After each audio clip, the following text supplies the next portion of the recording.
Imagine Vietnam in 1984. The Vietnam War had ended less than a decade ago, leaving scars across the country. The economy was struggling. For ordinary workers, life was a daily exercise in making ends meet. A worker might have earned a few thousand Vietnamese dong each month. This meager salary could barely cover the cost of basic necessities. Rice, the staple food, consumed a large portion of their income. Other essential goods like cooking oil or fabric were considered luxuries. Families often relied on their own gardens to supplement their diets. Many people resorted to bartering, exchanging goods and services directly to survive. The economic hardship was palpable. The Vietnamese dong, the national currency, was losing its value rapidly. This meant that prices were constantly rising, making it harder and harder for people to afford even the most basic goods. In the years that followed 1984, something strange and unsettling began to happen in Vietnam. The government, in an attempt to improve the lives of its people, decided to increase salaries dramatically. On paper, this sounded fantastic. Workers were elated. They finally had more money in their pockets.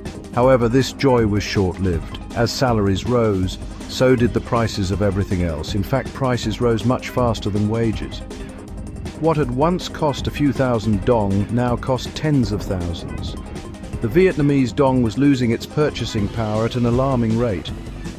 This phenomenon, known as inflation, turned the Vietnamese dong into almost worthless paper. People found themselves carrying bags full of money just to buy a loaf of bread. The situation was becoming dire. The economic hardship fueled a sense of uncertainty and distrust. People were losing faith in the government's ability to manage the economy. The situation called for drastic measures, and the government knew it had to act fast. In a desperate attempt to combat the spiraling inflation, the Vietnamese government turned to a seemingly straightforward solution: printing more money. They introduced banknotes in increasingly higher denominations. Bills of 5,000, 10,000 and even 50,000 dong appeared. The logic seemed simple. If people needed more money to buy goods, the government would provide it. However, this approach was like trying to put out a fire with gasoline. Printing more money without addressing the underlying economic problems only fueled the flames of inflation. As the government pumped more money into circulation, the value of each individual dong plummeted further. It was a vicious cycle. The very act of trying to solve the problem was actually making it worse. The introduction of higher denomination notes was a clear indication of the severity of the inflation crisis gripping Vietnam. It was a band-aid solution for a much deeper wound. The economic woes of Vietnam in the late 1980s ran deeper than just the issue of currency. The country was grappling with the legacy of a centrally planned economy, where the government controlled most aspects of production and distribution. This system, while well-intentioned, had created inefficiencies and stifled innovation. Recognizing the limitations of its existing economic model, Vietnam embarked on a journey of reform. These reforms, known as Doi Moi, aimed to transition the country from a centrally planned to a more market-oriented economy. The Doi Moi reforms encompassed a wide range of changes. They encouraged private enterprise, allowing individuals to start their own businesses and participate more freely in the market. The government also began to loosen its grip on price controls, allowing market forces to play a greater role in determining the cost of goods and services. These reforms, although crucial for long-term economic stability, were not without their own set of challenges and consequences, which would soon become apparent. Section 5. Echoes of Perestroika, Vietnam and the Soviet Union's Parallel Paths. Interestingly, Vietnam's economic struggles in the 1980s mirrored those of another communist giant thousands of miles away, the Soviet Union. Both nations were grappling with the shortcomings of centrally planned economies and the consequences of rapid inflation. In the Soviet Union, Mikhail Gorbachev had initiated a series of reforms known as Perestroika and Glasnost, aimed at restructuring the Soviet economy and introducing greater political openness.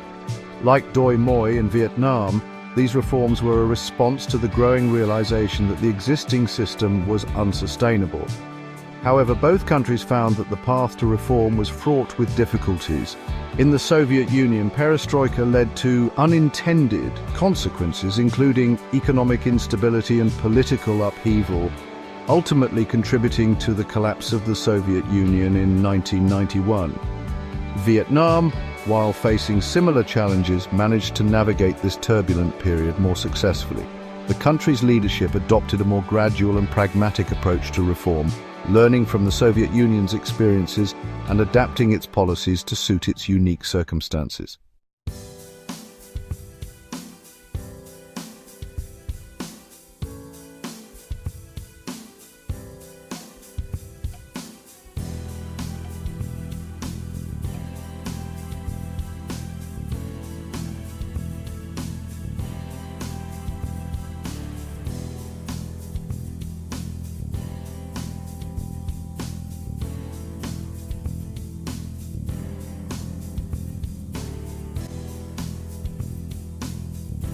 Poorest segments of society the hardest.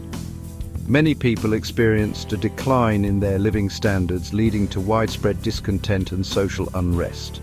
The government's efforts to combat inflation, including currency devaluation and the issuance of higher denomination notes, further eroded public trust. People had lost faith in the value of their money and were skeptical of the government's ability to manage the economy. The late 1980s and early 1990s were a time of great uncertainty and hardship for many in Vietnam. However, amidst these challenges, the Vietnamese people displayed remarkable resilience and a determination to build a better future. Section 7, From Rubble to Resilience, Vietnam's Economic Turnaround. Despite the initial hardships and social unrest, Vietnam's Doi Moi reforms gradually began to yield positive results. The economy, once stagnant and inefficient, started to show signs of life. Private businesses, freed from the shackles of central planning, began to flourish, creating jobs and driving economic growth. Foreign investment, once scarce, began to flow into the country, attracted by Vietnam's low labor costs and its government's commitment to reform. The agricultural sector, the backbone of the Vietnamese economy, saw significant productivity gains as farmers were given greater autonomy and access to markets. By the mid-1990s, Vietnam had transformed itself into one of the fastest-growing economies in the world. Inflation was brought under control, and the Vietnamese dong, once a symbol of economic instability, stabilized and gained in value. The country's remarkable turnaround was a testament to the hard work and resilience of its people, the vision of its leadership, and the transformative power of economic reforms. Section 8, Ghosts of Inflation Past Lessons for Today's Vietnam. While Vietnam has come a long way since the hyperinflationary days of the late 1980s, the lessons learned during that tumultuous period continue to shape the country's economic policies today. The government remains vigilant about maintaining fiscal discipline, controlling inflation, and ensuring macroeconomic stability. Vietnam's experience serves as a cautionary tale about the dangers of runaway inflation and the importance of sound economic management. It also highlights the social costs of rapid economic transitions and the need for policies that protect the most vulnerable segments of society. Vietnam's journey from economic crisis to prosperity offers valuable insights for other developing countries navigating the complexities of economic reforms and striving to achieve sustainable and inclusive growth. Section 9. The Dong's Journey, a symbol of Vietnam's transformation. The story of the Vietnamese Dong is more than just a tale of economic indicators. It is a reflection of the country's journey from war and poverty to peace and prosperity. The Dong's transformation from a nearly worthless currency to a symbol of stability and growth embodies the resilience and determination of the Vietnamese people. Today, as Vietnam embraces its role as a rising economic power in Southeast Asia, the Dong stands as a reminder of the country's turbulent past and a beacon of hope for a brighter future. It represents the indomitable spirit of a nation that has overcome extraordinary challenges to achieve remarkable progress.